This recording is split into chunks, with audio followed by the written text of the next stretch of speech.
اهلا بيكم. في ناس بتحب مطبخها يكون مميز، وفي ناس بتحب المطبخ وحدات فوق وحدات تحت. احنا في بيلا كيتشن متخصصين بالمطابخ المميزة. المطبخ ده مطبخ مميز جدا، تعالوا نتفرج عليه بعد الانترو. يلا بينا.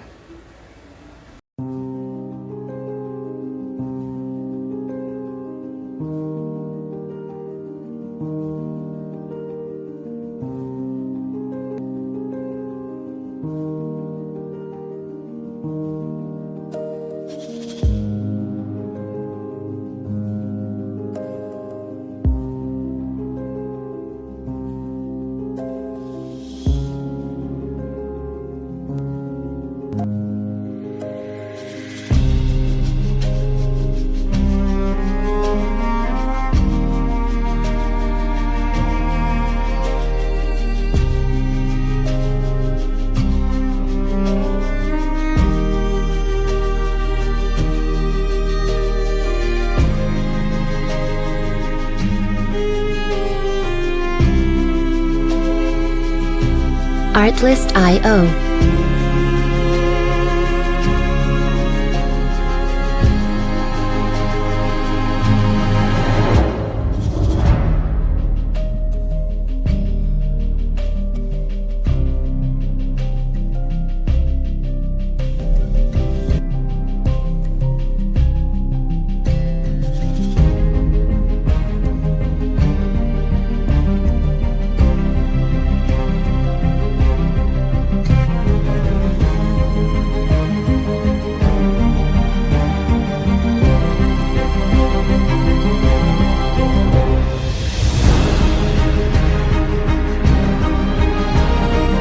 Artlist.io.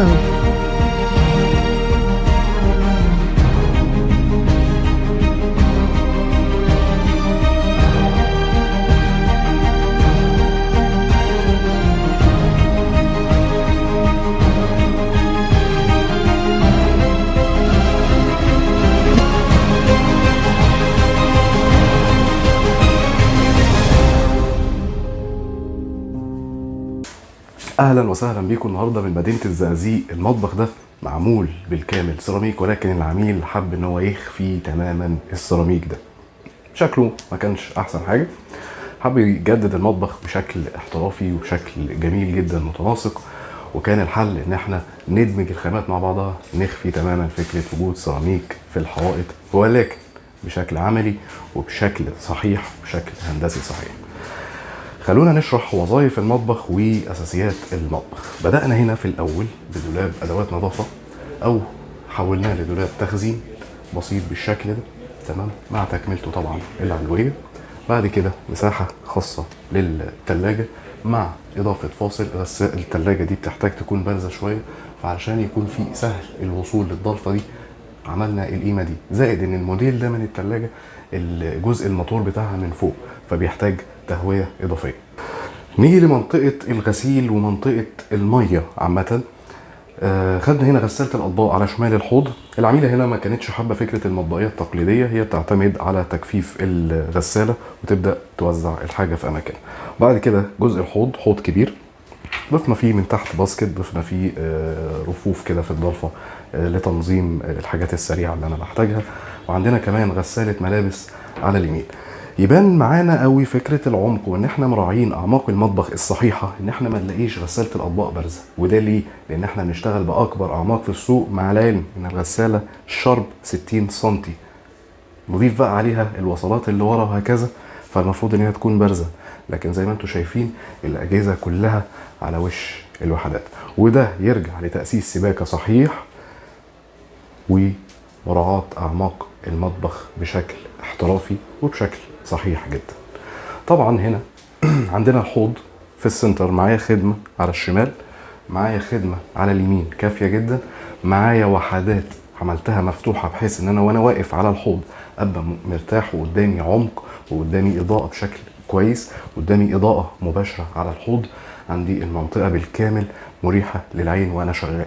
اهتم جدا بالنقط النفسية في المطبخ. بعد كده طبعا من فوق وحدات تخزين عادي بالشكل ده للاخر. وجينا هنا ربطنا بالشكل الديكوري ده بحيث ان هي تكون علبه ديكوريه اقدر احط فيها اكسسوارات وهكذا. والتجاليد اللي ضمينا بيها فكره ان الرخام الوزره الطبيعيه بتكون لحد هنا، احنا كبرناها بالشكل ده علشان ندي طرطشه الميه دايما تبقى على الرخام ده لو احتاج الامر. لكن ما ننساش ان احنا مركبين الحوض سفلي، فبنقلل قدر الامكان الطرطشه لان احنا بنزود العمق، مع اضافه التجاليد الخشبيه اللي هي من نفس لون المطبخ اللي هي الاتش بي ال على كونتر عادي جدا. تمام. هنا طبعا عندنا ضرفه كورنر بالشكل ده ليه استيعاب جيد جدا ومدخل واسع جدا، مع مراعاة ان الضلفة برضو لما تقفل تكون على وش الخشب، اللي وش الخشب ده اللي اندمج فيه الاضاءة السفلية واندمجت علشان تدينا الاضاءة العلوية بشكل ديكوري وبشكل عصري جدا جدا للمطابخ. بعد كده هنا عندنا ضلفة الكورنر، عندي هنا الباسكت بتاع الغسيل لان هنا غسلت الملابس، فضفنا هنا فكرة، حطينا الخزان بتاع الفلتر الميه في الكورنر فاصبح استخدامه بسيط، وعملنا هنا باسكت غسيل اجمع فيه الغسيل بحيث ان انا استخدمه للغساله وفي نفس الوقت اقدر اشيله واحطه بسهوله، بحيث ان انا لو عايز ادخل اعمل صيانه للخزان بتاع الفلتر الميه، ميه الشرب العاديه اللي هو السبعه مرحله. فكره درج بسيطه خالص، ما فيهاش اي تعقيد، ما فيهاش اي ميكانيزمات. دايما في المطابخ نركز اخر حل واخر فكره اقدر احطها ان انا احط ميكانيزم، نحاول قدر الامكان ان الميكانيزم يكون من نفس شغل المطبخ بشكل مظبوط. بعد كده هنا وحده ادراج في النص، وحده عريضه تستوعب الرفايع بتاعه المطبخ بشكل جيد جدا. بعد كده درج اعمق شويه لاستيعاب كم اكبر شويه. بعد كده عندنا وحده الخضار بالشكل ده في الاول مع نظام الدرج اللي هو نص وش. بعد كده عندنا الكورنر الناحيه الثانيه، كورنر كبير حرف ال، زي ما انتم شايفين الاستيعاب كبير جدا ما شاء الله، مساحه الدخول كبيره جدا، اقدر اوصل الكورنر من اي زاويه باي حاجه. نيجي بقى لمنطقه الشغل الشاق ومنطقه البوتاجاز والحراره والى اخره، برضو نفس الكلام، محتاجين اهم حاجه الخشب ان هو ما يجيش عليه نار مباشره. النار بتمشي على الحله كده، ما بتطلعش النار كده، لما نحط الحله هنا النار بتمشي كده، فلازم اي حاجه تستقبلها تكون خامه تتحمل. فهنا الرخام وبعد كده نبدا الخشب. تمام. ولكن هنا تصميم البوتاجاز اصلا كمان خلى الموضوع بعيد عن الخشب، لان انا العيون دي دايما بستخدمها للحاجات البسيطه، لكن ده الاستخدام الرئيسي بتاعي وده الاستخدام الرئيسي بتاعي دايما. فكانت هنا ميزه جدا دمج الفكرتين مع بعض، وعشان كده انا ما كبرتش الرخامه للنص زي كل المطابخ او في انظمه المطابخ الثانيه او ستايلات المطابخ الثانيه. طيب هنا عندنا وحده تخزين الادراج الحلل الرئيسيه للاستخدام اليومي. تمام. تحت البوتاجاز هنا الدرج نفسه اكسسوار بلوم. تمام. الدرج نفسه اكسسوار غير المجرى يعني بيكون ليه شكل كده فريم معدني وهكذا، فبيدي شكل افضل شويه. تمام. بعد كده عندنا طبعا درج متقسم معالق وشوك تحت البوتاجاز مباشره، ودرج تاني للحلل. بعد كده عندنا ترولي الزيت، تعالى كده يا محمد من الناحيه التانيه. عندنا هنا ترولي الزيت معمول عريض طبعا، فمقسمينه بالتدريج بحيث ان انا اقدر اوصل لاي نقطه بسهوله وياخد معايا كم تخزين كبير جدا.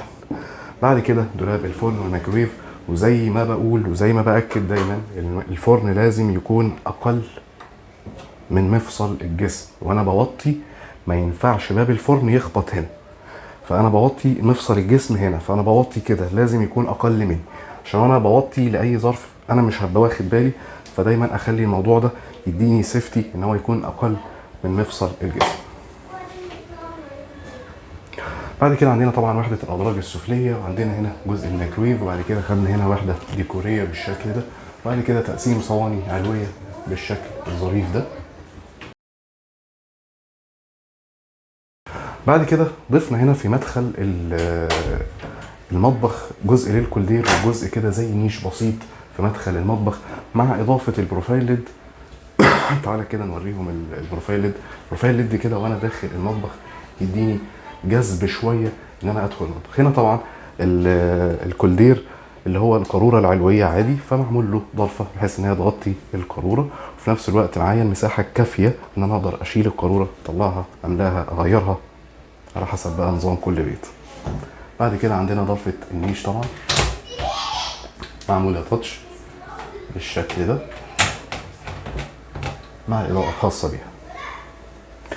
مع كملنا بقى كمان التجاليد، هنا العميل حب يخلي منظم ادوات النظافه في الجزئيه اللي على الحيطه، تمام، على اساس ان هي جزء ورا الباب والباب ملتزم ان هو يكون موجود.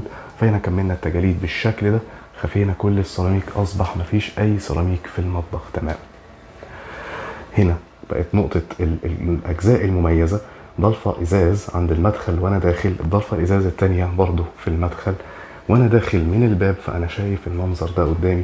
فالمطبخ جذاب جدا ان انا اقدر ادخل اشتغل فيه وابدع فيه.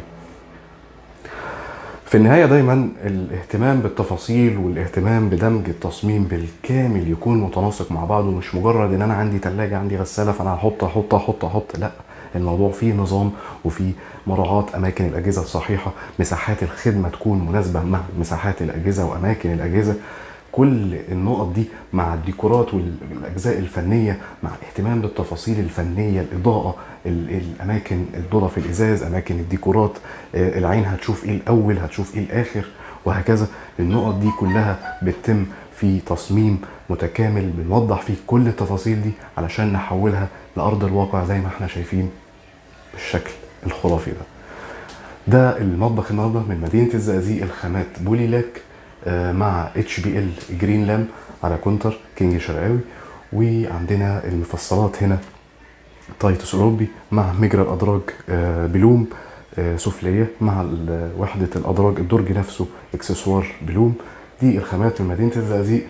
نشوفكم ان شاء الله في مطابخ جديده في اماكن جديده بافكار احلى واحلى ومطابخ احلى. شكرا لكم، شكرا لمتابعتكم، مع السلامه.